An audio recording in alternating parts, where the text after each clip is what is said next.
Hello viewers, আজকের ভিডিওতে আমি আপনাদের দেখাবো কিভাবে আপনারা ইসলামী ব্যাংক থেকে অথবা সেলফিন থেকে কিভাবে বিকাশে টাকা ট্রান্সফার করবেন। এই প্রসেসটাই আজকের ভিডিওতে সম্পূর্ণ দেখাবো। তো ভিউয়ার্স, আপনার ইসলামী ব্যাংক থেকে টাকা বিকাশে ট্রান্সফার করার জন্য আমরা শুরুতেই চলে যাব হতে সেলফিনের যে অ্যাপস আছে, ইসলামী ব্যাংকের যে অ্যাপস সেলফিন, এই অ্যাপসের মধ্যে চলে যাব। ঠিক আছে, তো আমি আমার অ্যাপসে চলে আসলাম। আমি পিন দিয়ে অ্যাপসে লগ ইন করে নিচ্ছি। পিন দিয়ে লগ ইন করার পরে আমি আগে অ্যাকাউন্টটা চেক করে নিই। আমি অ্যাকাউন্ট চেক করে নিলাম, ঠিক আছে, অথবা সেলফিনটাও চেক করে নিলাম। এখন আপনারা এখান থেকে সেলফিন থেকে অথবা ইসলামী ব্যাংক থেকে টাকা ট্রান্সফার করতে পারবেন। তো আমি ইসলামী ব্যাংক থেকে কীভাবে টাকা ট্রান্সফার করবেন সেটাই দেখাচ্ছি। তো টাকা ট্রান্সফার করার জন্য আপনার শুরুতেই চলে যেতে হবে এই যে ফান্ড ট্রান্সফার, এখানে ক্লিক করতে হবে। এখানে ক্লিক করার পরে দেখতে পাচ্ছেন যে এখানে অনেকগুলো অপশন রয়েছে। প্রথমটা হচ্ছে ইসলামী ব্যাংক, তারপর হচ্ছে বিনিময়, তারপরে সেলফিন, আদার ব্যাংক, মাই ক্যাশ বা অনেকগুলো অপশন এখানে দেওয়া আছে। আপনার চাইলে বিকাশে অথবা নগদে টাকাটাও ট্রান্সফার করতে পারবেন। তো আমি এই ভিডিওতে বিকাশেরটা দেখাবো। তো আমি যেহেতু বিকাশে টাকা ট্রান্সফার করব, তাই বিকাশের লোগোতে ক্লিক করলাম। দেখেন এখানে বিকাশ নাম্বার চাচ্ছে, আমি একটা বিকাশ নাম্বার দিয়ে দিচ্ছি।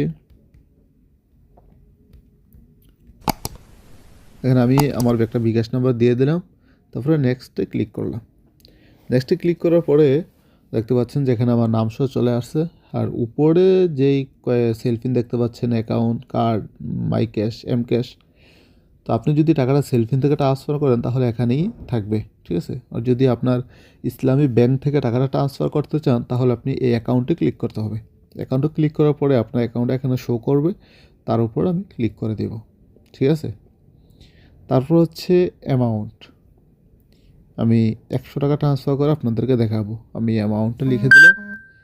অ্যামাউন্ট লিখে দেওয়ার পরে তারপরে হচ্ছে নোটের মধ্যে আপনারা যে কোনো একটা নাম লিখে দিতে পারেন। আমি আমার নামটা লিখে দিলাম। তারপর হচ্ছে পিন, আমি পিনটা দিয়ে দিলাম, দিয়ে সাবমিটে ক্লিক করলাম। সাবমিটে ক্লিক করার পরে এরকম আসবে। আমি কনফার্মের মধ্যে ক্লিক করে দিলাম। আমার এখানে একটা ওটিপি চলে আসছে, আমি অ্যালাউ দিয়ে দিলাম। অ্যালাউ দিয়ে কনফার্মে ক্লিক করে দিলাম। কনফার্মে ক্লিক করার সাথে সাথে দেখতে পাচ্ছেন যে আমার ইসলামী ব্যাংকের অ্যাকাউন্ট থেকে কিন্তু টাকাটা আমার বিকাশে ট্রান্সফার হয়ে গেছে। তো আপনি চাইলে এই ফটোটা ডাউনলোড করতে পারেন। তারপর হচ্ছে বা যদি অন্য কোথাও শেয়ার করতে চান, কাউকে ডকুমেন্ট দিতে চান, তাহলে কিন্তু আপনারা এখানে ক্লিক করলে আপনার হোয়াটসঅ্যাপ বা যে কোনো সাইডে এরা শেয়ার করতে পারবেন। ওকে, তো আমি ব্যাক টু হোম এখানে ক্লিক করে এখান থেকে বের হয়ে গেলাম। তো আমি দেখি আমার টাকাটা বিকাশে অ্যাড হয়েছে কিনা। আমি বিকাশের অ্যাপসে ঢুকতেছি।